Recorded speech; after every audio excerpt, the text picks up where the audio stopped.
Born Podcast. Cet épisode est sponsorisé par Impulse Nutrition, une marque française de nutrition pensée pour les sportifs d'endurance.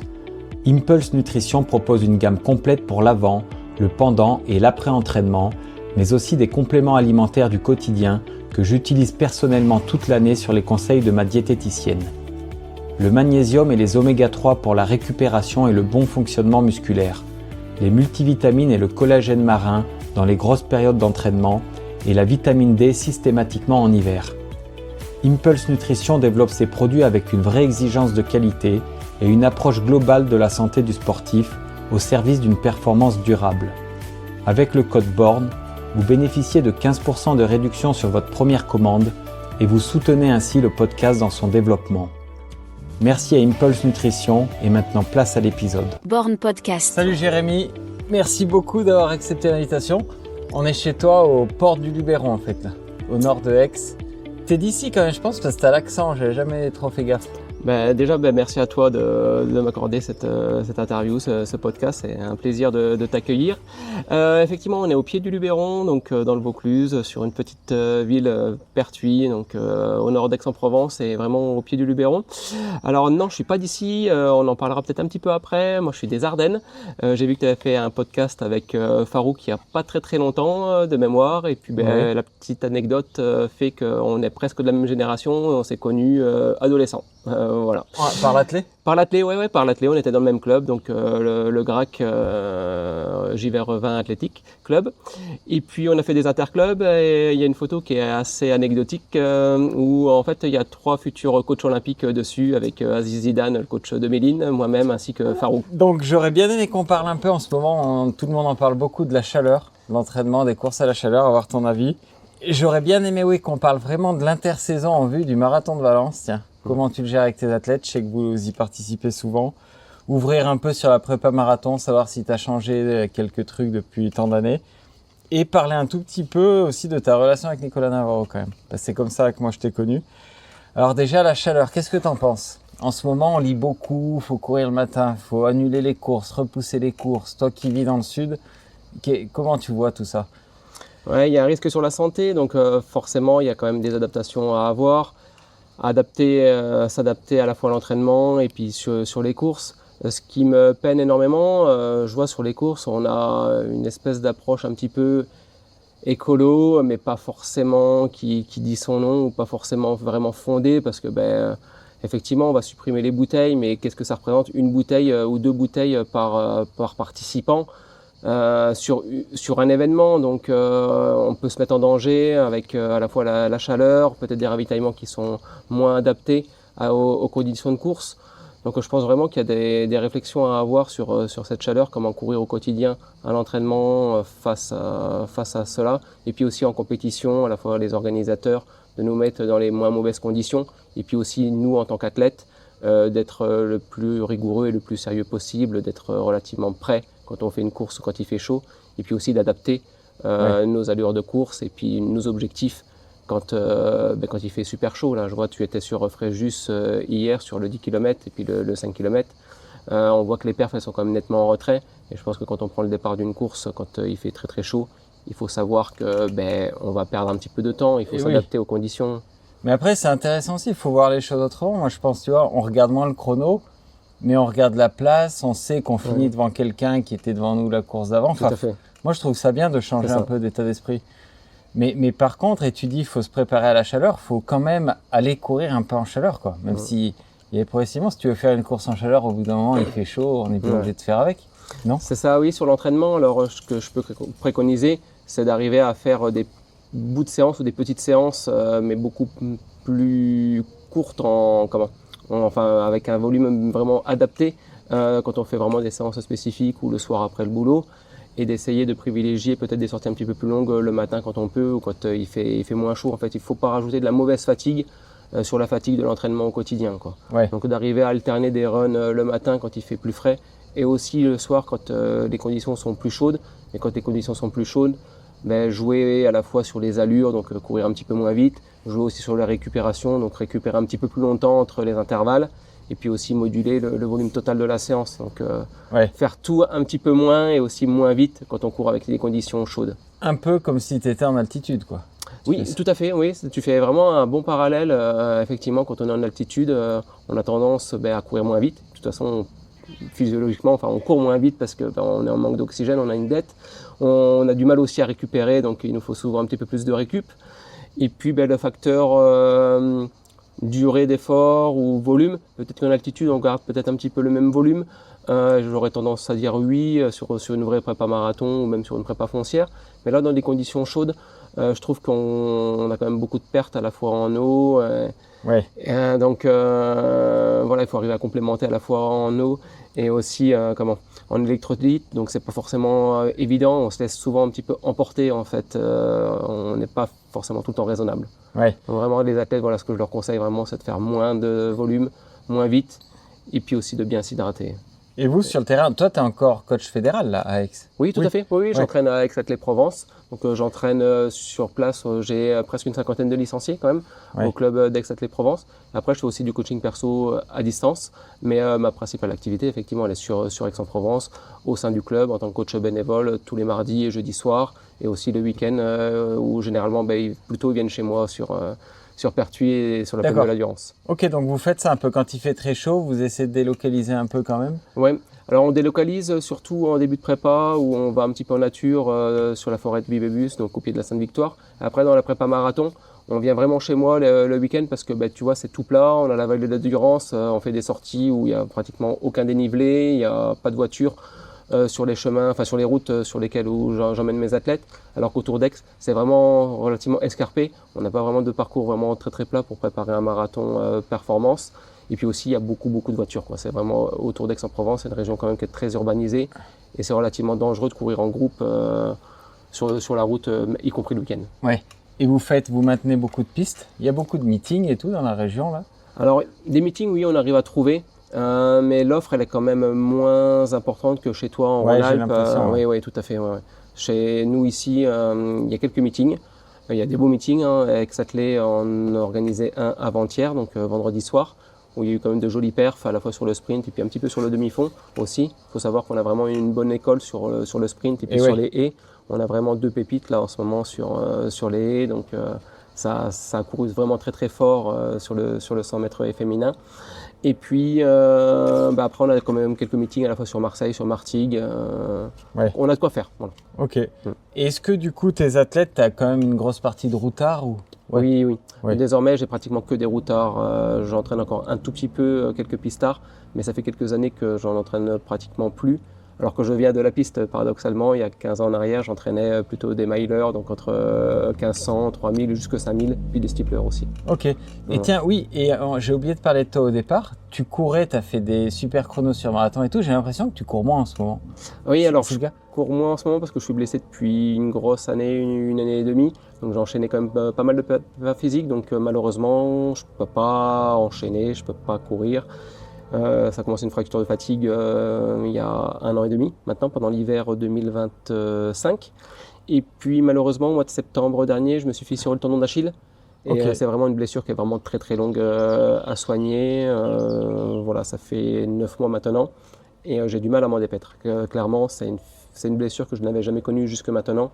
Et c'est vraiment très très long à cicatriser. C'est plus pénible qu'une fracture de fatigue qui consolide. Ouais, clairement, fracture de fatigue, moi j'en ai eu 2 ces dernières années.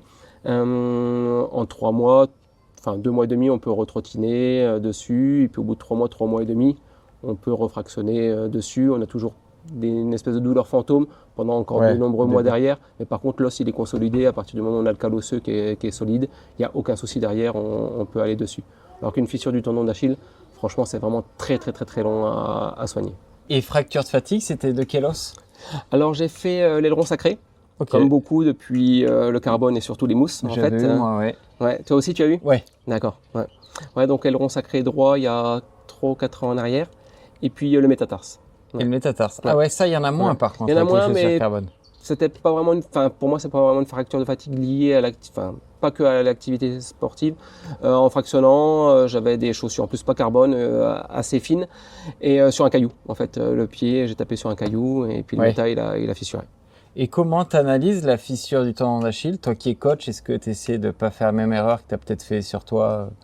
chez eux? J'arrive pas à identifier le fait, l'événement qui l'a fait fissurer ce tendon d'Achille en fait. Donc je pourrais pas conseiller quelque chose au niveau de la prévention. Enfin, c'est de la prévention, du protocole Stanlich, du renforcement mollet évidemment, bien entendu.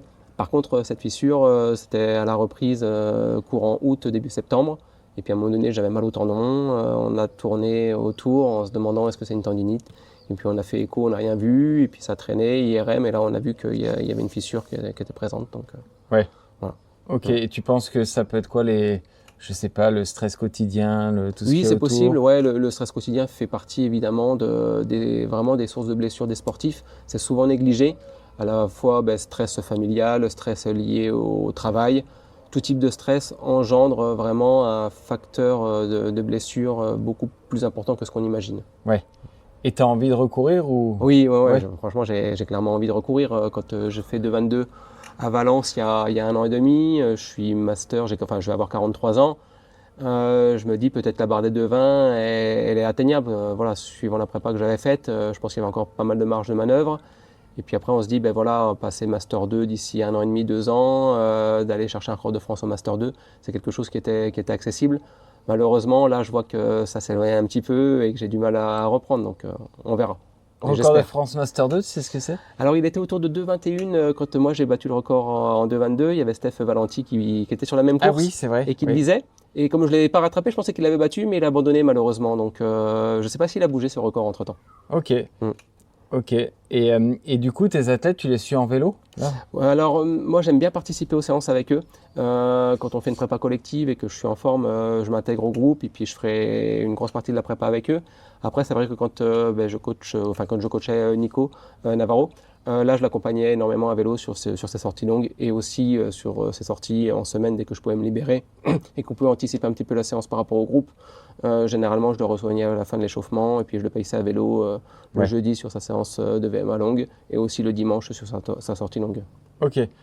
J'aurais bien aimé qu'on parle vraiment de Valence, donc c'est début décembre.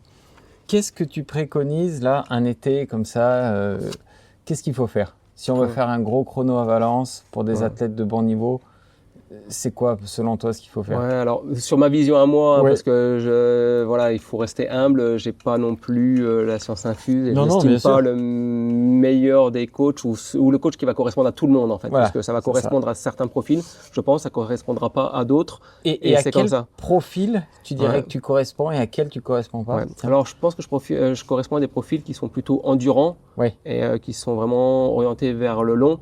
Après, quelqu'un qui est plutôt orienté 5 km, 10 km, je pense que j'aurais peut-être mes limites pour le faire progresser à la fois sur cette distance-là et peut-être le faire passer sur marathon de façon la plus optimum en fait. Voilà. Après, je pense qu'il y aura toujours un fond de résultat qui sera vraiment très très bon ou très correct, on va dire, mais peut-être que j'aurai certaines difficultés en fait à adapter mon entraînement à ses spécificités, à ses caractéristiques. Ah, c'est intéressant ce que tu dis. Et quelqu'un qui viendrait du 5-10 km, sur un marathon, tu l'entraînerais pas pareil qu'un profil endurant? Non, il ne faudrait pas l'entraîner justement de la même façon. Bien évidemment, moi, dans l'idéal, dans l'absolu, j'aimerais adapter chaque entraînement à chaque athlète. Après, c'est vrai que sur Aix-en-Provence, quand on a une prépa collective, je mise plutôt sur le fait que le groupe va apporter plus à chaque individu plutôt qu'une prépa individuelle à chacun et courir en fait chacun dans son coin ou d'avoir des séances qui sont différentes au quotidien. Ouais. Et ce que tu dis, c'est vachement vrai. Tu vois, tu parlais avec ma copine avant, elle qui vient vraiment du 5-10 km cross. Ouais. Et moi qui n'ai pas fait de l'athlète jeune et qui me suis orienté tôt vers le marathon et qui est ce profil endurant, vraiment, on ne s'entraîne pas du tout pareil. On n'a pas les mêmes coachs et j'aimerais pas m'entraîner comme elle s'entraîne et elle aimerait pas s'entraîner comme je m'entraîne. Alors en fait, il y aurait des bénéfices à même adapter le même type de préparation à ce type d'athlète qui est un peu plus rapide. Par contre, il aurait peut-être à la fois du mal à s'adapter et puis il ne s'y retrouverait pas dans les séances, il ne prendrait pas forcément plaisir. Ouais. Et on aurait un limite peut-être d'échange de communication qui fait que le duo marcherait pas forcément très très bien, quoi. Si moi je m'adapte pas non plus à ses caractéristiques et à ses spécificités. Ouais, c'est intéressant. Ouais. Et en début de prépa, tu vas le dire à un athlète qui, tu sens que c'est pas le profil d'athlète que t'aimes. Enfin, ouais, alors on a des échanges et puis je vais tout faire pour m'adapter en fait à son profil. Surtout c'est quelqu'un que je coach à distance, là évidemment je vais individualiser.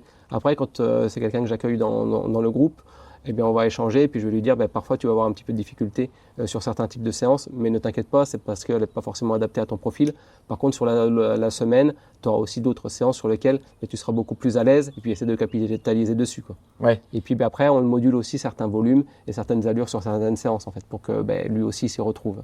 Est-ce que tu penses que tu as cette étiquette d'entraîneur qui aime le volume et les gens qui viennent vers toi par le coaching privé, justement viennent en sachant que tu es un entraîneur comme ça? Oui, j'avais énormément cette étiquette-là, notamment au début quand j'ai commencé à entraîner Nico. Et puis avec l'arrivée du carbone et puis aussi des mousses qu'on a, je pense, hyper anticipé par rapport à d'autres coachs ou par rapport à d'autres structures ou d'autres athlètes. On a eu cette chance-là de le découvrir relativement assez tôt. Et puis j'ai eu cette étiquette-là parce que Nico, effectivement, était le meilleur marathonien ou un des meilleurs marathoniens pendant de nombreuses années et bornait énormément. Donc forcément, j'ai cette étiquette-là. J'ai entraîné aussi Florian, qui était quand même double championne du monde sur le 100 km. Donc ça fait partie aussi de cette étiquette-là. Et puis j'ai, je pense, entre 15 et puis 18 athlètes qui ont fait moins de 2h20 au marathon. Et c'est vrai que la plupart ont été des gros borneurs. Voilà. Donc j'ai forcément cette étiquette-là. Après, ce que je constate maintenant, c'est qu'il y a beaucoup d'entraîneurs qui ont réorienté aussi leur façon d'entraîner avec beaucoup plus de volume, pas forcément la même méthode que j'utilise moi, mais avec un volume qui est beaucoup plus important que ce qu'on pratiquait dans les années peut-être 2015, 2018, avant l'arrivée du carbone. Ouais. Donc j'ai peut-être encore cette étiquette-là parmi les anciens, mais je pense qu'il y a maintenant énormément d'entraîneurs qui font beaucoup de bornes, donc ça s'est aussi en partie banalisé de faire des grosses semaines et beaucoup de kilomètres. Et 2 questions là, je rebondis tout de suite, c'est hyper intéressant ce que tu as dit. Déjà, Nicolas Navarro, le fait qu'il soit un gros borner, ça venait de toi ou de lui? On s'est construit mutuellement en fait quand il est arrivé, enfin quand on a commencé notre collaboration, ça devait être en 2017-2018. Il faisait des grosses semaines, mais c'était 120-130 km à l'époque sans carbone et puis pas avec le même niveau qu'il avait maintenant. Et c'est vrai que l'arrivée du carbone, lui, il n'était pas sous contrat, il n'était pas encore au top niveau français. Donc il avait cette faculté à piocher un petit peu dans toutes les marques. Et quand Nike avait sorti, je me rappelle, c'était la 4% à l'époque, tout de suite il m'a dit, je voulais essayer un entraînement, franchement, je me réveille le lendemain matin, je ne suis pas fracassé dans tous les sens. En fait, on peut faire plus, on peut faire plus vite. Ouais. Et ça s'est construit en fait de là, cette idée de rajouter des kilomètres et de rajouter du volume, parce que on constatait au quotidien qu'effectivement on était moins matraqué après les grosses séances que ce qu'on courait avant avec les chaussures minimalistes où c'était quand même relativement très difficile de faire beaucoup de bornes spécifiques sur des allures de 10 km ou même sur des allures marathon et puis de se lever le lendemain matin puis d'enchaîner. Alors qu'on a très rapidement saisi qu'on pouvait avoir un levier sur lequel on pouvait travailler que les autres n'avaient pas encore exploré. Ouais, ceux qui étaient un peu méfiants, vous à l'inverse, vous avez foncé dans la technologie. Vous avez les autres étaient méfiants parce que malheureusement pour eux, ils n'avaient pas le même matériel. Heureusement pour eux, ils avaient des beaux contrats, donc ils pouvaient se permettre de ne pas travailler à côté, alors que Nico continue à travailler 35 heures à Decathlon et puis se lever le matin, aller là-bas en courant et revenir en courant pour faire la séance le soir. Donc lui, il n'avait pas le bénéfice financier et les conditions optimum pour s'entraîner. Mais d'un autre côté, il pouvait explorer des différentes marques et puis utiliser du matériel qui était en avance en fait par rapport à la concurrence.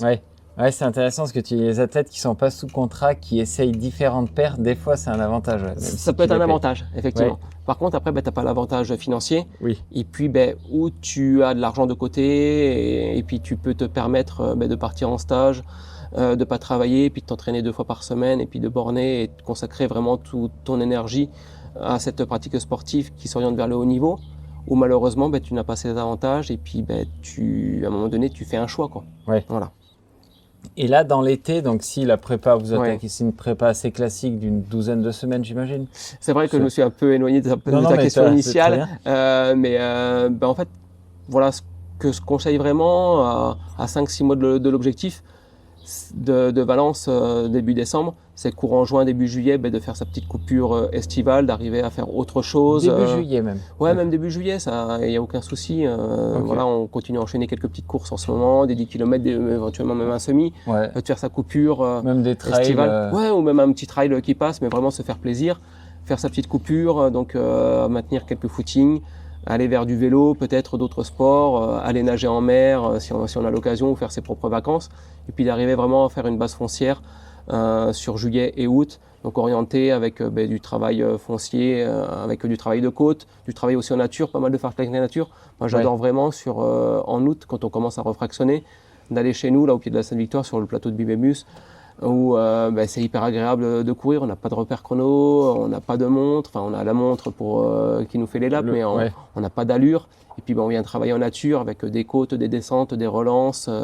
On retrouve vraiment l'essence de la course à pied telle qu'elle se pratiquait auparavant, en ayant un maximum de plaisir sur ses sensations à soi, mais pas de repère chronométrique, quoi. Et puis de l'associer avec à minima une séance de renfo par semaine ou en salle, ou un travail de côte pour vraiment travailler sa base foncière avant d'aller vers du travail plus spécifique à partir de septembre ou octobre. Et tu conseilles de faire un peu de piste quand même? Non, sur cette période-là. Pas du tout. Ah non, pas de piste de mi-juillet sur la reprise jusqu'à mi-septembre. Okay. Vraiment pas de piste du tout. Tout en travail en nature, donc du travail d'intensité court en nature, donc du fartlek de 1 minute, de 45 secondes en nature répété X fois. Et puis aussi le week-end d'arriver à faire des fartleks peut-être un petit peu plus longs, entre des efforts de 3 à 4 minutes. Et toujours en nature, pratiquement jamais sans carbone. Voilà, donc vraiment de retrouver des sensations, des qualités de pied pour vraiment se faire plaisir. Et tes athlètes qui ont en tête un chrono, je sais pas, 2h20 au marathon, ils essayent pas d'aller vers les 3h20 au kill toujours Ouais, c'est un petit peu la lutte parfois de... Allez coach, on refait une séance un petit peu sur route pour se rassurer, ou on retourne sur la piste et puis on refait des 1000 parce qu'on va avoir un 10K ou un semi courant septembre ou tout début octobre. Franchement coach, on va être un petit peu à la rue, il faut qu'on y retourne. Et franchement, à chaque fois, on refait 1 ou 2 séances sur piste pour débrider. On s'aperçoit que tout le travail foncier qu'on a fait sur route en nature, tout de suite ça paye. Et ça, pratiquement sur tous les athlètes depuis au moins 5-6 ans, je constate qu'il faut vraiment très peu de séances spécifiques pour arriver à refaire vraiment des chronos vraiment très corrects à partir du moment où on fait une base foncière. Tu vois, j'ai la petite anecdote où j'entraîne Florian Caro depuis 6-8 mois maintenant. Il a fait 10 km à la prom classique tout début d'année et on n'a pratiquement fait aucune séance spécifique pour aborder cette compétition. Il était peut-être un petit peu, pas inquiet, mais un petit peu perturbé par cette approche. Et juste sur fin décembre, excuse-moi, on a fait juste 2 petites séances de rappel sur route. Et puis il bat son record à la prom classique avec pratiquement aucune séance spé 10 km dans les jambes. Par contre, on avait fait vraiment une très belle base foncière en amont qui nous a permis, avec juste 2 petites séances de qualité, d'aller déclencher un mini pic de forme et puis une course pour faire un chrono, quoi, tu vois. Et là, dans le cas de Florian Caro, il faisait des côtes aussi en prépa beaucoup. T'aimes bien ça, toi? On a fait beaucoup de travail de côte pendant au moins 1 mois et demi, et on a fait pratiquement 1 par semaine. Ouais, là, on voit Jimmy Gracie, il en fait beaucoup aussi. Enfin, vraiment régulièrement. Tout à fait. Les gens, ils reviennent un peu aux côtes. Oui, ils reviennent aux côtes parce que en fait, c'est un effort de renfort musculaire qui est vraiment le plus proche de sa foulée naturelle. Donc, on n'est pas sur la foulée naturelle qu'on a en compétition, mais on est sur un exercice qui se rapproche de l'exercice le plus spécifique que l'on a. Donc sur un sportif de haut niveau, faire du renfort en salle avec du charge lourde ou pas forcément, d'avoir un programme vraiment adapté de muscu et de renfort en salle, je trouve ça vraiment très pertinent. Par contre, pour des coureurs qui n'ont pas forcément le temps de consacrer 1 séance par semaine, le travail en salle, le travail de côte, pour eux, je trouve qu'il est vraiment hyper adapté et hyper bénéfique. Ouais. Et là, c'est à la sensation, sans prise de bec sur l'allure. Vous avez quand même des temps de référence? Ouais, des temps de référence. Alors, ce que je conseille vraiment, c'est d'avoir une foulée qui n'est pas trop déformée, en fait. Donc, il faut que la vitesse soit adaptée pour pas qu'elle soit vraiment trop déformée. Donc, pas trop fréquent et pas mettre trop de fréquence. Et puis, d'être trop petit sur sa foulée et pas d'être non plus trop long et de vouloir faire un sprint. Vraiment, la consigne, sur des efforts entre 30 et 40 secondes, d'arriver en haut de la côte et de se dire, j'arrive à faire cette distance-là et ce nombre de répétitions-là, je finis pas complètement ramassé en haut, à piétiner trop, ou à être au contraire sur une foulée trop ample, et puis ça ressemble à plus grand-chose, il n'y a plus du tout de vitesse en arrivant en haut. Donc voilà, c'est vraiment la consigne que je passe, et sur une côte qui n'est pas non plus trop raide, entre 5-6% maximum, 6% et demi. Ouais, donc pas trop raide, et il ne faut pas qu'il y ait des racines, des cailloux partout. Non, surtout pas. Vraiment, ce que je conseille, c'est vraiment de la faire sur route, sur une surface relativement propre et lisse, pour pas que le pied il parte un petit peu dans tous les sens, qu'on ait quand même relativement un bon appui dessus et qu'on puisse placer sa foulée de façon vraiment dans l'axe, vraiment la plus propre possible. Ouais. Et tu parlais de coupure début juillet. C'est quoi ton avis sur la coupure, le temps idéal, quoi faire? Alors le temps idéal, je le constate parce que je vais bientôt avoir 45 ans et puis voilà, le temps passe et par expérience, quand on est jeune, on peut couper relativement entre guillemets longtemps, voilà 2 à 3 semaines de coupure, on reprend un petit peu de zéro, mais ça revient très très vite et puis il n'y a pas trop de bobos qui se réveillent avec la reprise. Par contre, quand on prend de l'âge, je constate qu'il faut vraiment couper de moins en moins longtemps. Et puis même dans la coupure, d'arriver à maintenir à minima quelques runs dessus, faire du vélo. Et puis de s'éloigner du fractionné peut-être une dizaine de jours vraiment maximum. Quoi. Ouais. Quand on dépasse les 35 ans, de raccourcir cette coupure. Ok, mais pas une coupure vraiment nette. Ouais, non, au-delà de 35 ans, je conseille plus d'une coupure vraiment nette. Parce que le risque de blessure à la reprise, je constate qu'il est vraiment beaucoup plus important que le bénéfice de couper totalement. Ouais. Mais juste de maintenir sur la semaine, tu vas courir 3 fois 5-6 km. Ouais. En fait, ça continue à entretenir certaines qualités musculaires. Et ton risque, il est beaucoup moins important à ta reprise. Ouais, moi je suis assez d'accord avec toi, mais il y a toujours des écoles qui disent coupe complètement. Ouais. Après, tu peux couper mentalement, penser à toute autre chose tout en courant, en faisant un petit footing. Alors après, les athlètes qui coupent vraiment totalement, peut-être 15 jours, y compris peut-être un petit peu d'âge, peut-être qu'ils sont aussi très très rigoureux sur la reprise et qui se donnent un petit peu le temps de revenir avec des tout petits runs au début, un petit peu de renfort à côté, des abdos, du gainage, quelques gammes aussi pour se remettre en route. Mais ce que je constate, c'est que la plupart des athlètes, on est tous pareils. Hein. Le premier, tu reprends, ça te fait plaisir. Eh bien, tu vas un petit peu avec les potes recourir. Tu fais plus que ce que tu avais prévu. Tu fais plus vite que ce que tu avais prévu. Et tu négliges aussi un petit peu les exos de renfort à côté. Et puis, c'est souvent là qu'il y a des petits bobos qui s'installent. Et puis, tu t'aperçois que ces petits bobos, 3 semaines ou un mois après, ils se transforment en vraie blessure. Et puis, tu as tout perdu, en fait. Ouais. C'est intéressant ton avis là-dessus. Et en termes de prépa marathon pur, quand on arrive dans le spécifique, est-ce que tu as changé des choses depuis le temps où j'ai changé énormément de choses. Tu vois, avant de connaître Nico, par exemple, j'aimais bien associer des côtes avant la sortie longue. Et la sortie longue, je faisais pas spécialement beaucoup de travailler ou l'allure spécifique, donc c'était les longs runs comme à l'éthiopienne en fait, avec des côtes la veille. Ou alors, au contraire, je faisais des tempos allure marathon, mais beaucoup trop longs, enfin beaucoup plus longs que ce que je fais actuellement, quoi, tu vois.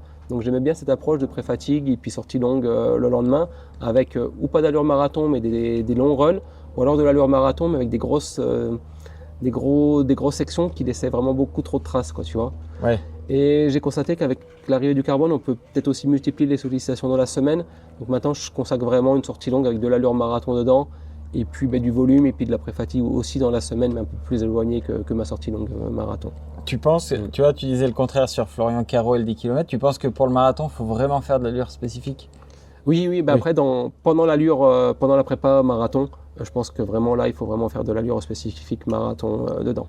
Ouais. Voilà. Justement, Florian Caro m'avait donné un exemple de séance, je crois qu'il est 4 ou 5 fois 5 km, ça peut être ça quoi une séance. Ouais, c'est ça, on est monté, je crois, de mémoire, on a dû monter à 4, 6, 5, enfin un volume autour de 20 km, avec des blocs qui faisaient au maximum 5 à 6 km.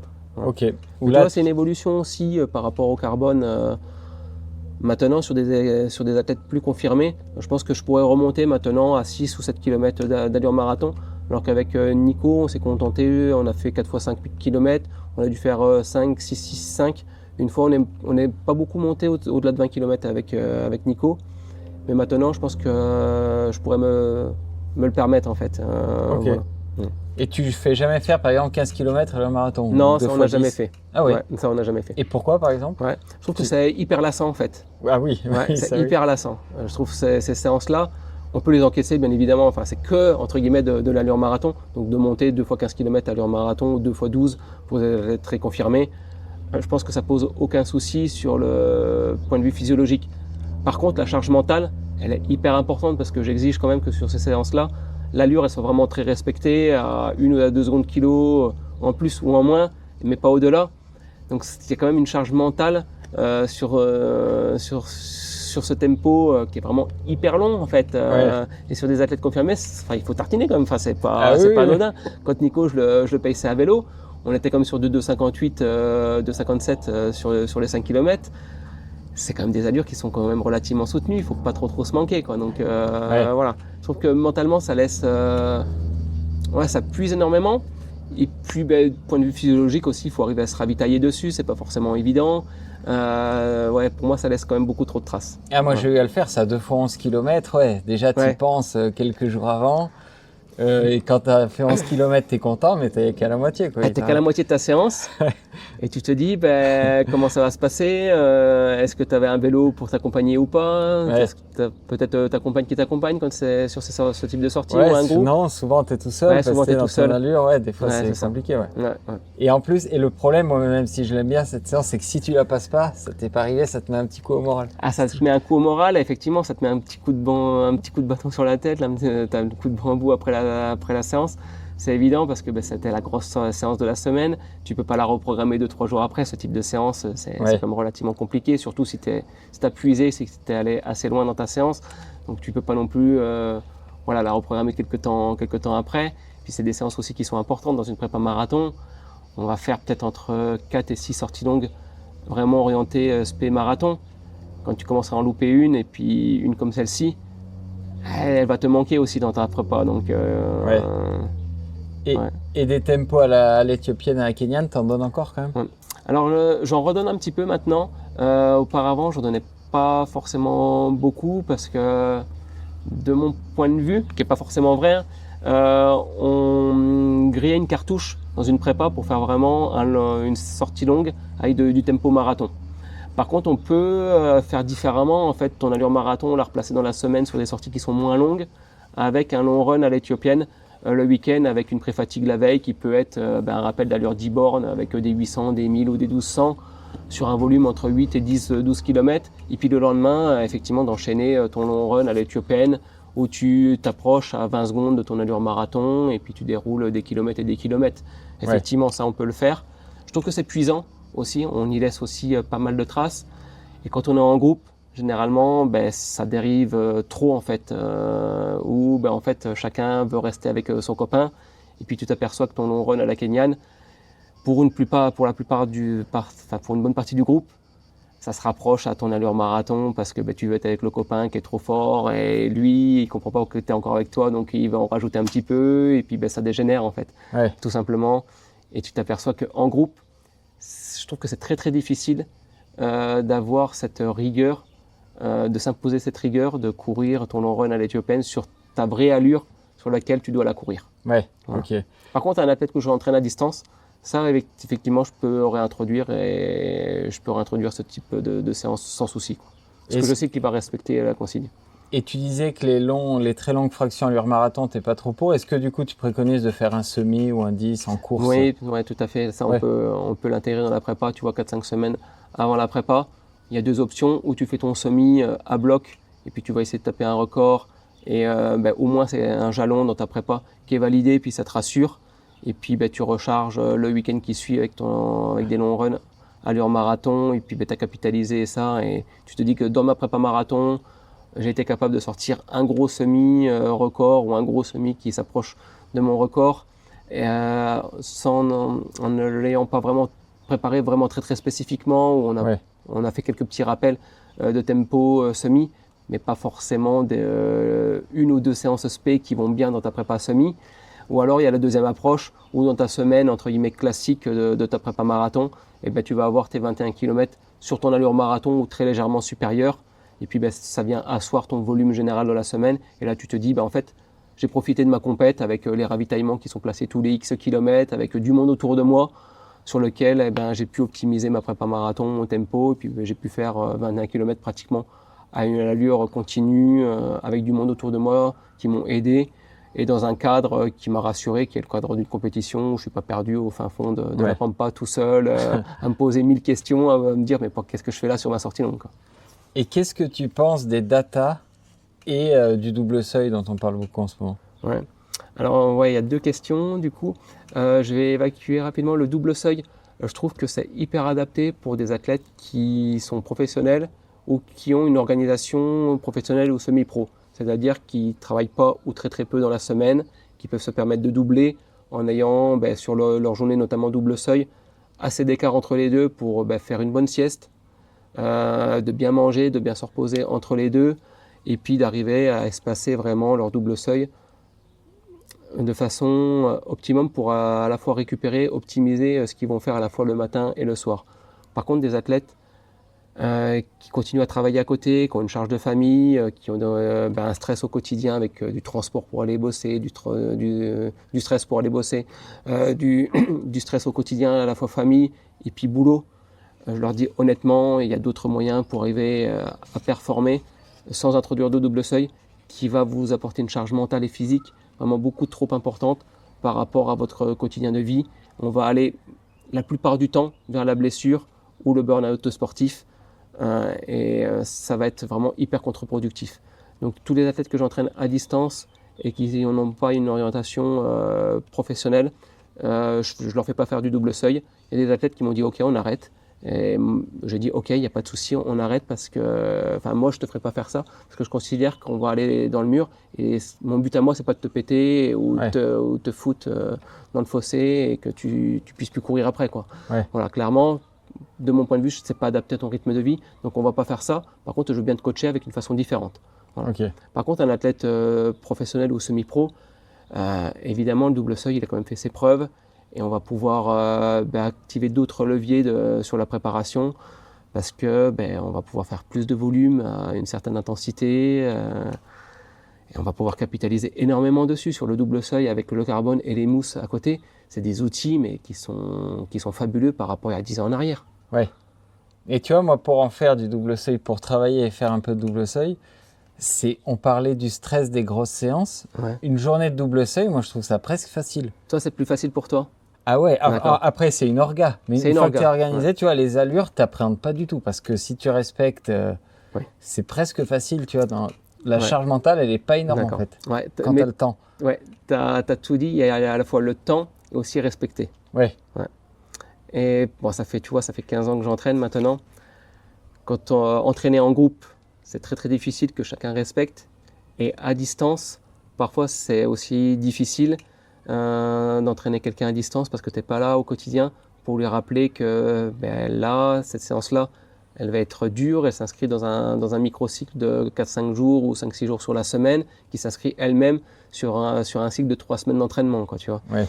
Donc, je pense que j'ai quand même, même si je fais faire beaucoup de volume, sur l'intensité et ce que je donne à faire, j'ai quand même une approche assez conservatrice dans la mesure où je me dis il vaut mieux en faire un tout petit peu moins, mais de façon beaucoup plus régulière sur X semaines et X mois. Ce sera quand même beaucoup plus bénéfique de façon globale pour les athlètes, plutôt que de charger et de bourriner pendant quelques mois, et puis que l'athlète soit blessé, qu'il y ait une coupure de X semaines, qu'il reprenne, qu'on reparte pas de zéro, mais de pas loin de zéro, et puis de retravailler pour retrouver son niveau qu'il avait initialement et ensuite progresser, quoi, tu vois. Ouais. Donc j'ai quand même cette approche, je l'avoue, qui est quand même parfois peut-être un petit peu trop conservatrice pour certains athlètes, mais je préfère quand même miser sur le moyen et le long terme plutôt que des bénéfices à court terme, tu vois. Ok.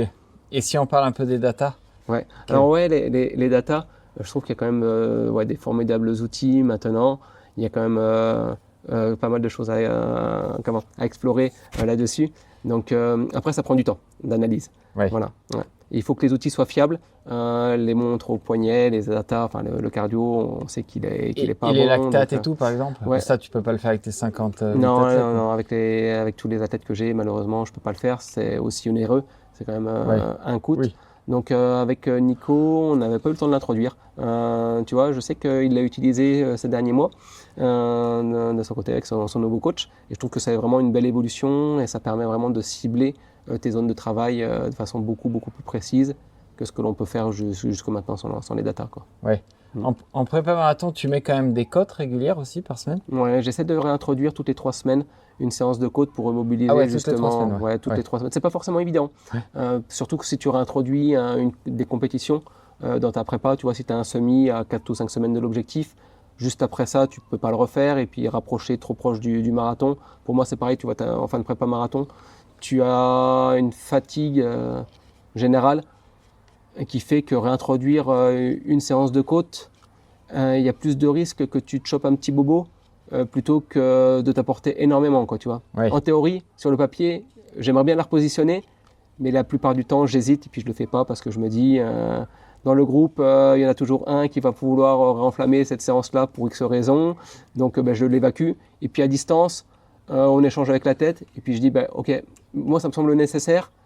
Est-ce qu'on le fait? Est-ce qu'on le fait pas? Et si on le fait, tu t'engages à respecter, de ne pas se cartonner, de respecter l'allure que je te donne à faire et la consigne. Voilà. Ouais. De bien la préparer en amont, après les côtes, de bien complémenter en protéines whey et le lendemain d'être vigilant, de bien t'hydrater et de ne pas te choper un petit bobo sur cette séance-là. Ouais. Donc, clairement. Je me souviens de Nicolas Navarro, je suis à peu près sûr que tu étais son entraîneur. Il avait fait, je crois, je vais pas dire de bêtises, je crois que c'était 50 fois 300. Non, c'est possible, ou 45. Si, ça on est monté, je pense, entre 45 et 50 fois 300. On a souvent fait 42 fois 400 mètres. Ça, on l'a fait. 42 fois 400. Ouais, c'est symbolique le 42. Oui, tout à fait, c'était symbolique. Sur le papier, de mémoire, ça devait être que 35. Et puis après, voilà, c'était aussi notre façon de faire avec Nico, où on était très très souple en fait sur les séances et le volume total. J'étais pas tout le temps avec lui. On avait un petit engagement entre nous. C'était la règle des 10%. Voilà. C'était 10% en plus ou en moins sur les séances et sur le volume total de la semaine. Qui pouvait prendre en liberté. Ouais, qui pouvait prendre en liberté sur son volume total. Ouais. Voilà, c'est bien, ça peut être rigide. Voilà. Ouais. Donc des fois c'était un tout petit peu plus, c'était des fois un tout petit peu moins. Et Nico, c'est quelqu'un qui est très très intelligent dans ce qu'il fait, qui savait vraiment, qui sait encore, je l'espère pour lui, hyper bien se préparer, il se connaît énormément. Et quand il me disait, j'en ai fait un tout petit peu moins, je savais très bien que c'était pas de la mauvaise volonté, qu'il fallait pas qu'il en fasse plus, parce que ça allait amener de la mauvaise fatigue, éventuellement un petit bobo ou une blessure derrière, ou de la fatigue qu'on aurait eu du mal à gérer les jours suivants. Et par contre, quand il les faisait plus, je savais qu'il avait été prudent sur la séance en début de séance et qu'il pouvait se permettre en fin de séance de rajouter quelques reps ou alors d'aller un petit peu plus vite pour débrider la machine. Et ça, 42 fois 400, c'est allure quoi, en gros, les 400? On commençait, tu vois, quand il était sur du 2,6 au marathon, quand il était presque à son pic de forme, on commençait généralement, on était un tout petit peu timide, peut-être sur du 1,8 sur le début, et ça finissait sur du 1,4 sur les derniers, et peut-être le dernier ou les deux derniers sur une 2,5, une 3 pour débrider la machine. Tu saurais dire c'est quoi? C'est son allure 5 km? C'est un peu plus, ouais, c'est son allure 5, ça doit être autour de son allure 5. Tu vois, il a un record à 29 au 10 km, mais qu'on n'a jamais optimisé. Ouais. Je pense qu'en travaillant, en préparant vraiment un 10 bornes, on se rapprochait des 28,0. Ça, il l'aurait fait, entre 28 et 28,10. C'est pas quelqu'un de très très rapide, hein, Nico, donc il faut être assez humble sur le record qu'il aurait pu sortir sur un 10 km. Donc je pense que 28 minutes, il l'aurait fait. Même sur une prépa marathon, s'approcher de ce chrono-là, on n'en aurait pas été très très loin, quoi, tu vois. Ouais. Donc, tu vois, une 5, une 6 au semi, sur du 5 km, sur des 400, c'est quelque chose sur lequel il ronronnait. Ouais. Clairement, il était dans la roue, derrière le vélo, et ça bougeait pas, quoi, tu vois. Ok. Selon toi, dans des athlètes de bon niveau, c'est quoi le principe d'entraînement le plus important sur marathon? C'est de respecter le volume, c'est de balayer toutes les allures, c'est de... Comme je te disais tout à l'heure, je pense que c'est vraiment hyper adapté à chacun des profils. Mais effectivement, il y a cette notion de régularité. On est comme sur un sport d'endurance.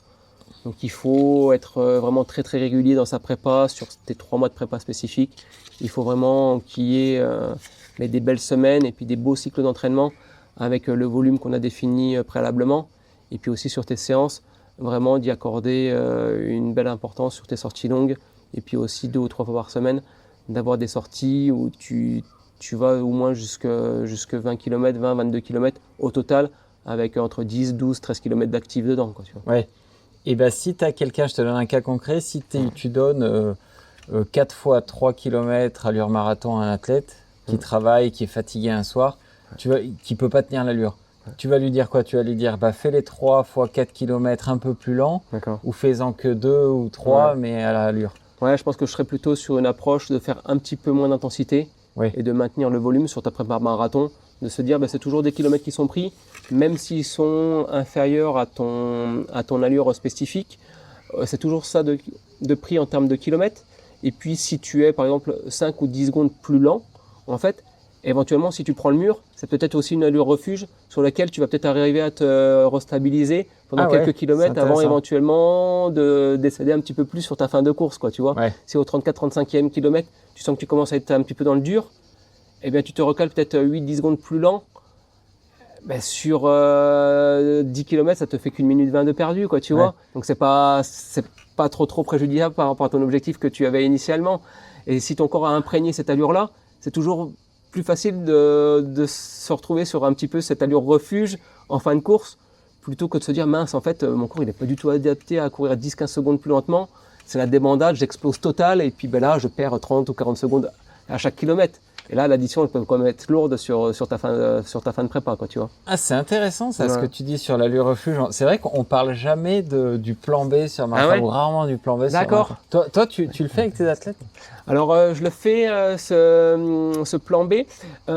J'introduis de temps en temps une séance qui se pratique aussi énormément, je pense, sur des groupes en région parisienne. Donc, je pensais au club d'Issy-les-Moulineaux, ainsi que ou d'autres clubs où ils font souvent un kilomètre à allure marathon et puis 1 km 15-20 secondes moins vite, quoi, tu vois. Ah, nous on le fait beaucoup. Ouais, ça. Vous le faites aussi. Oui. Et je trouve que, alors je connais pas je sais pas pourquoi certains coachs la font, enfin leur finalité, pourquoi ils la placent cette séance-là.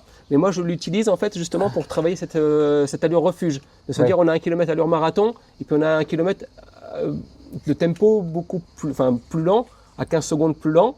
Et puis de retrouver ton allure marathon. À 1 km plus lent, à allure marathon. Donc j'arrive à la placer peut-être 2 ou 3 fois dans une prépa, cette allure-là, enfin cette séance-là.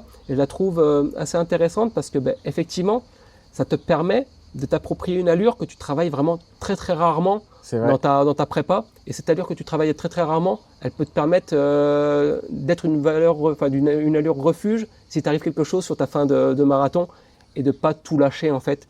Et de pas abandonner en fait un objectif qui est quand même 5:30. Ouais, voilà, de finir même à 4 minutes au kilo, quoi. Tu vois, si tu prépares un marathon à 3:20 et tu finis à 4 minutes au kilo, c'est quand même 40 secondes de débours sur chaque kilomètre.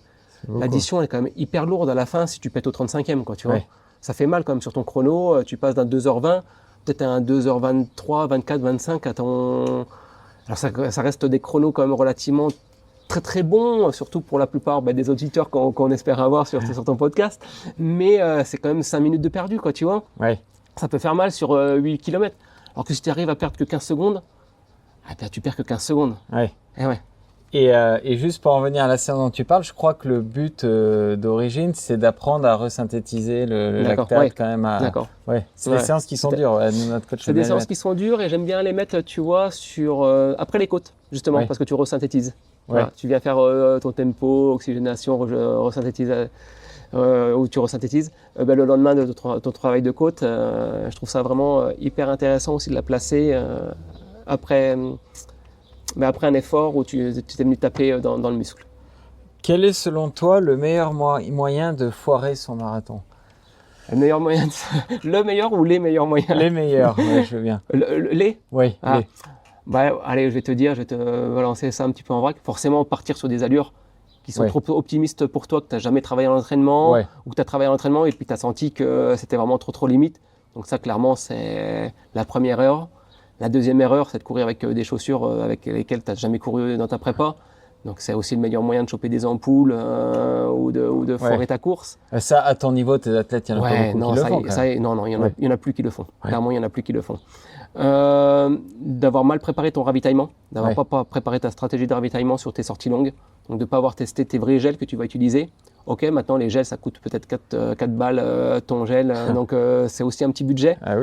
Mais sur tes séances sorties longues marathon, n'hésite pas à utiliser sur au moins 3 ou 4 sorties les gels que tu vas utiliser aussi sur ton marathon, parce que si tu utilises quelque chose qui est différent le jour du marathon, si tu ne dois pas tester, c'est peut-être sur le papier la meilleure marque et puis ce que tout le monde utilise et puis que tout le monde est OK. Et si toi tu l'as pas testé avant, peut-être que ça sera pas OK avec toi et puis tu vas passer à côté, quoi, tu vois. Donc de vraiment utiliser les gels que tu utilises sur tes sorties longues et aussi de prendre de la flotte à chaque ravitaillement.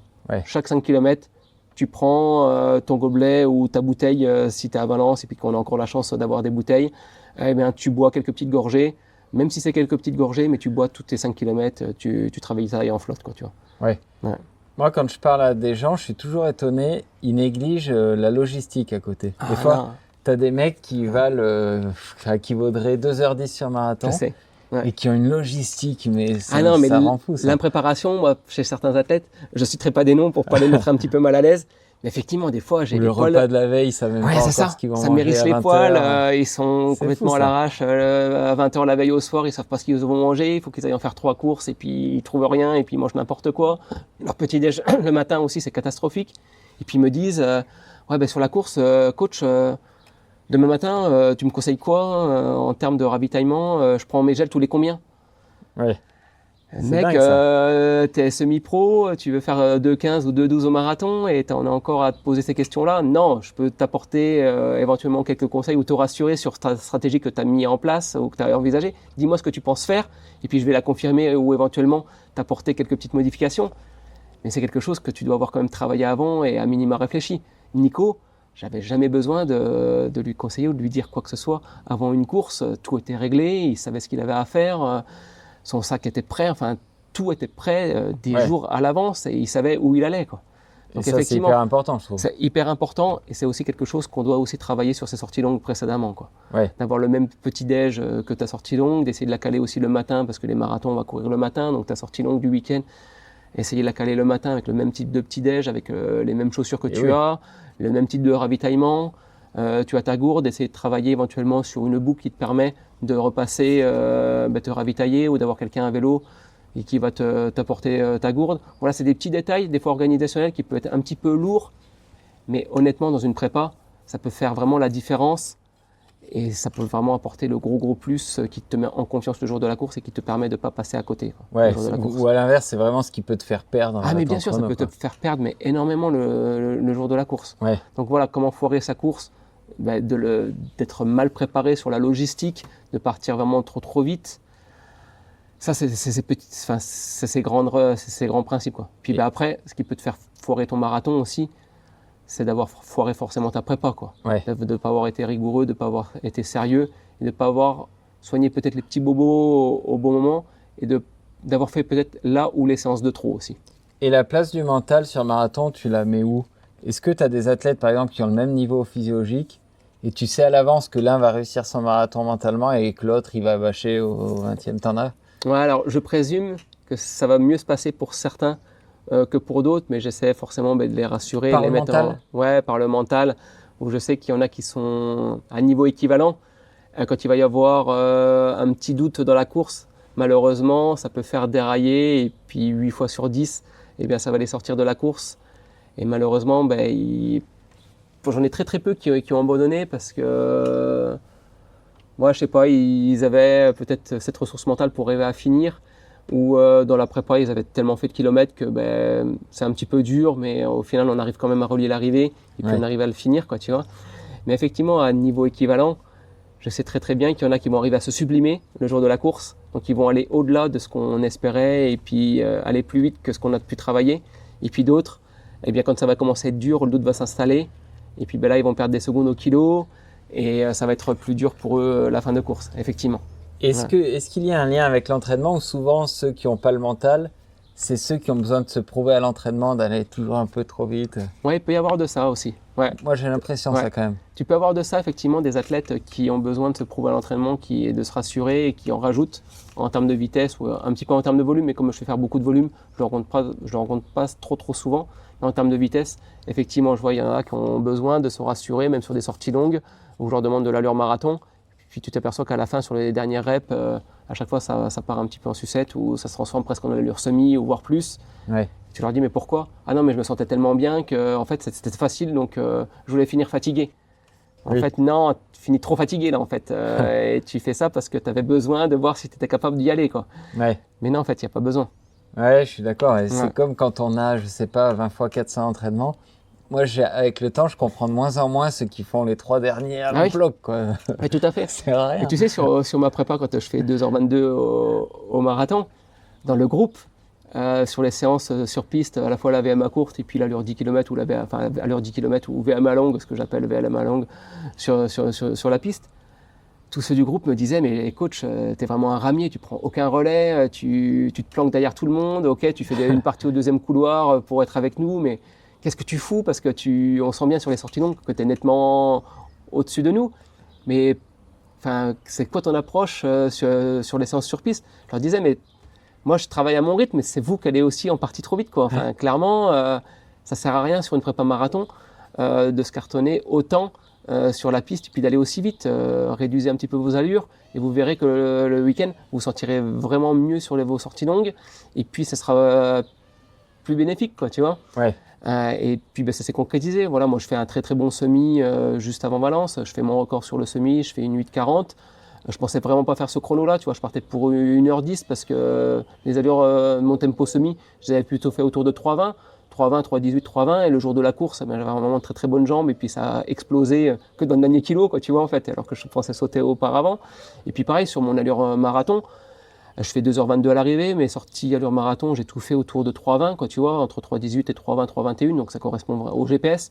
Donc sur le tempo course, ça correspond vraiment à ça, quoi, tu vois. Ouais. Par contre, c'est vrai que mes sorties sur la semaine avec le groupe, j'étais quand même beaucoup plus lent que les athlètes qui visaient 2h23, 2h24, quoi, tu vois. Ok, ouais, c'est intéressant. Mm.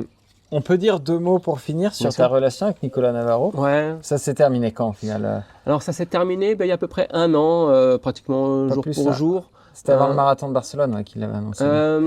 Non, on était encore ensemble au marathon de Barcelone. Quand il arrête, là? Alors attends, du coup, parce que Barcelone, quand il arrête, oui, tout Ok, à fait. vous étiez ensemble. Ouais, ouais, parce qu'il repréparait normalement Barcelone cette année, mais malheureusement il s'est blessé un peu avant. Donc on était encore ensemble, mais voilà, on était forcément un petit peu plus éloignés. Moi de mon côté, j'étais aussi beaucoup moins beaucoup moins dispo, excuse-moi, du point de vue perso, un petit peu souci un petit peu côté familial, et puis aussi côté boulot, où j'avais quand même vraiment une grosse charge professionnelle, donc forcément moins dispo sur toute sa prépa. Et donc on se voyait quand même un petit peu beaucoup moins. Aussi quelques petites prises d'initiative aussi de son côté qui n'étaient pas forcément en phase avec ce que moi j'imaginais. Donc malheureusement ça s'est mal passé à Barcelone pour lui. D'un coup il était vraiment super bien sur la course et puis d'un coup un petit peu blackout total en l'espace d'1,5 km, 2 km. Donc est-ce que c'est le gel qu'il a pris juste avant, qu'il a un petit peu déstabilisé, le ravitaillement qui s'est moins bien passé? On ne saura jamais. Donc, Puis ça peut arriver sur un marathon. Et puis ça peut arriver, c'était la première fois qu'il se trouvait sur un marathon et ça arrivait malheureusement le jour où il avait vraiment aussi besoin de se rassurer et puis de sortir un chrono après une période un petit peu compliquée post-Jeux Olympiques et puis une saison qui s'était pas forcément, voilà, entre les deux, qui s'était pas forcément très très bien déroulée avec quelques petits échecs et puis une lassitude, faire 2 fois les Jeux, faire beaucoup de marathons. Il avait aussi besoin de couper après Paris. Ouais. Donc voilà, la reprise s'était pas super bien passée avec des petits bobos qu'il a traînés. Et puis après, voilà, quand on est en retard aussi sur une prépa marathon, comme je disais précédemment, quand on veut trop rattraper le temps perdu, 9 fois sur 10, ça se passe pas bien. Et là, ça s'est pas bien passé pour lui. Et après, il voulait quelque chose d'autre, un nouvel élan. Après les Jeux, on avait pas mal échangé en se disant, on a besoin de se renouveler, à la fois lui comme moi. On n'a pas trouvé de solution qui était adaptée pour lui. À ce moment donné, il voulait quelqu'un de compétent et disponible sur place. On n'avait pas quelqu'un qui remplissait ces 2 critères-là. Ouais. Donc on a prolongé encore de quelques mois. Et c'est vrai que cette prolongation n'a pas été la meilleure en fait pour lui, ni pour moi, mais surtout pour lui malheureusement. Et voilà, on a arrêté définitivement peu de temps après. Il a rebondi avec un entraîneur scandinave, avec une nouvelle approche. Je pense que c'est aussi bien pour lui d'arriver à rebondir sur les dernières belles années qui lui restent devant lui avec une autre approche. Malheureusement, pour l'instant, ça n'a pas porté ses fruits. J'espère que ça le fera sa reprise post-blessure. Et puis pour préparer cette année pré-olympique qui s'ouvre devant lui, quoi. Ça sera quand même super pour un marathonien français de faire 3 fois les Jeux, quoi. Et vous en parlez quand même? Des fois, il demande conseil, vous voyez moins? Mais on se voit beaucoup moins maintenant. Moi, comme je te dis, j'ai eu une séparation à gérer, donc les enfants à mi-temps à gérer. Donc c'est aussi à prendre en considération de mon côté en termes de disponibilité. J'ai aussi un boulot à temps plein.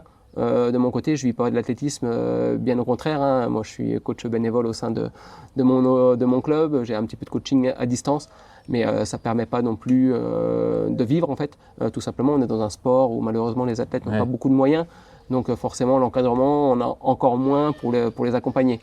Donc Nico, je ne l'ai pas beaucoup vu ces derniers temps, et puis il était papa. pour la deuxième fois il y a bientôt 2 semaines maintenant. Donc on n'a pas eu l'occasion de se recroiser depuis de nombreuses semaines, mais voilà, on arrive encore à échanger par texto de façon assez régulière, avec Florian aussi. Et Nico, ça restera, quoi qu'il arrive, quelqu'un qui a marqué ma vie. Je pense que moi aussi, j'ai marqué aussi sa vie pendant de nombreuses années. Et on restera forcément très très proche les années qui viennent. Et puis, à chaque fois qu'on aura l'occasion de se recroiser, il y aura toujours cette amitié qui est toujours présente et ces liens particuliers qu'on a construits pendant ces 8 belles années. Ouais, ce lien particulier, c'est vrai, moi qui vous connais pas personnellement, je vous voyais vraiment comme un binôme, c'est marrant. Bien sûr, bah oui, on a été un binôme pendant 7 ans. Évidemment, comme je disais tout à l'heure, on s'est construit mutuellement. Moi, quand j'ai commencé à le coacher, il avait un bon niveau interrégional, un tout petit niveau national. Il avait un record au-delà de 2h20 sur marathon, ce qui était pas mal à l'époque sans carbone. Mais voilà, c'était pas le meilleur marathonien français, loin de là. Et moi, j'étais un coach qui avait une petite renommée sur le bassin aixois ou provençal, mais pas beaucoup plus que ça. Moi, j'avais entraîné des milers à l'époque. J'avais amené des athlètes notamment une athlète féminine sur 1500 en finale sur piste, sur les championnats de France. J'avais aussi entraîné à l'époque des gars qui faisaient du 1500 et du 3000, mais pas de niveau non plus national et encore moins international. Donc voilà, comme je disais, on s'est construit mutuellement et on garde forcément un lien d'amitié tous les trois, notamment avec Florian. Il ne faut pas l'oublier, c'était pas qu'un duo, c'était plutôt un trio sur lequel on a hyper bien vécu pendant de nombreuses années. On a fait des super choses, quoi. Voilà, 2 jeux pour Nico. À chaque fois, on s'est approché du record de France. On ne l'a pas tapé, mais on n'était pas loin, je pense. On aurait peut-être pu si on n'avait pas eu des petits bobos. Et puis Florian, double championne du monde. Enfin, c'est incroyable, c'est inimaginable quelques années en arrière. Et même si je ne travaille plus avec Nico en ce moment, c'est quelqu'un que je respecte énormément. Et je lui souhaite tout le meilleur pour les années qui lui restent à faire à très très haut niveau. Et par contre, vous avez vécu 8 belles années comme tu le dis, mais par contre ne plus les entraîner, ça doit quand même te libérer d'un poids et du temps quand même, non? Alors ça libère d'une charge mentale, c'est pas forcément un poids. Voilà, pour moi c'était pas un poids. Dire. Forcément c'était une charge mentale. Et une certaine pression quand même du résultat. Oui, une énorme pression pour Nico, surtout pour Nico parce que c'est son boulot. Florian, elle a été double championne du monde. J'espère que je la réentraînerai peut-être à la reprise postpartum en septembre. Voilà, si on arrive à retravailler ensemble et puis refaire de beaux objectifs. Ça sera un grand plaisir et un total bonheur de rentraîner Florian et peut-être même Nico dans quelques mois ou dans quelques années. On sait pas de quoi la vie est faite et voilà, c'est des choses qui sont tout à fait possibles et on n'est pas fâchés, loin de là, bien au contraire. Ça, je vais évacuer ce point-là avec Florian et Nico. On n'est pas fâchés du tout et au contraire. Et Nico avait besoin d'avoir une autre approche et d'avoir un autre coach. Ça peut se comprendre, et bien évidemment. Et la charge mentale qui est libérée, évidemment. C'est quand même une pression que je me mettais. Nico ne me la mettait pas, bien au contraire. Il souhaitait peut-être parfois que je sois plus détendu et moins stressé pour lui. Mais Nico, il part de loin. Il était à Décathlon, il montait des vélos là-bas il y a encore 5 ans en arrière. Quand il fait les Jeux Olympiques, il travaille encore à Décathlon, quoi. Il a posé 3 mois de sans solde pour préparer les Jeux. Et quand il revient après les Jeux, 2 semaines après, il reprend son poste à Décathlon. Enfin voilà, c'est violent. Avec un salaire, je ne veux pas vous dire combien il gagnait, mais c'était un salaire misérable après 10 ans d'ancienneté.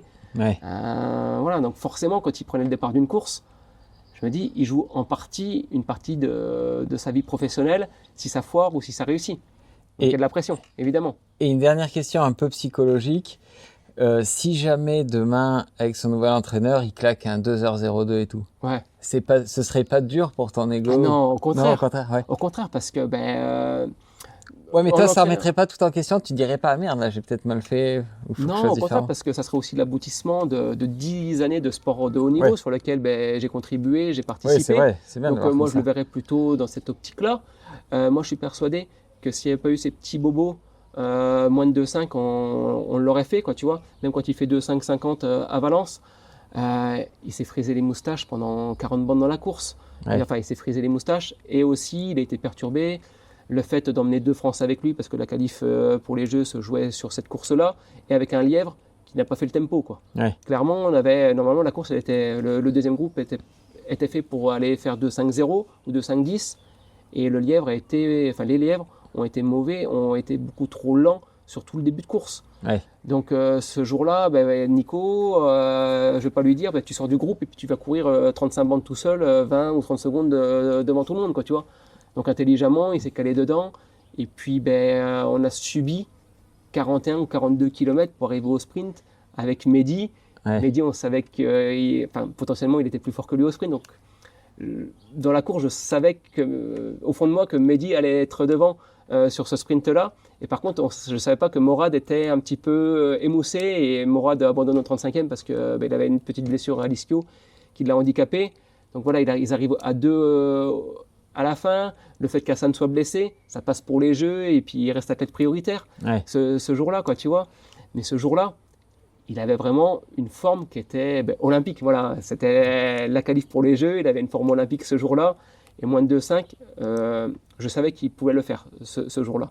Donc qu'il fasse 2h02 ou moins de 2h03 dans un an et demi, avec l'évolution du carbone, des chaussures, des méthodes d'entraînement, des datas, du double seuil. Bien sûr que je pense qu'il est capable d'améliorer encore son chrono, et assez nettement. Il a encore une marge de manœuvre par rapport à son 2,550, quoi, tu vois. Ça, aucun souci. Et après, s'il fait 2h02 ou 2h03, je serai le premier à sauter de joie pour lui, quoi, clairement. Aucun souci, quoi. Merci beaucoup pour ta franchise, Jérémy. On s'est fait piquer par les moustiques. On s'est fait défoncer parce qu'on est autour de ma piscine. C'est la tombée de la nuit. Et clairement, on s'est fait défoncer par les moustiques. Mais j'ai un petit stick. On va prendre soin des petites piqûres. Allez, je te remercie, Jérémy. Et à bientôt. Bien de rien. Salut. Salut. Merci d'avoir écouté cet épisode jusqu'à la fin. Merci à Impulse Nutrition de soutenir le podcast. Pensez à utiliser le code BORN pour bénéficier de 15% lors de votre première commande. Et n'oubliez pas de vous abonner à la chaîne pour ne manquer aucun épisode. À bientôt sur Born Podcast.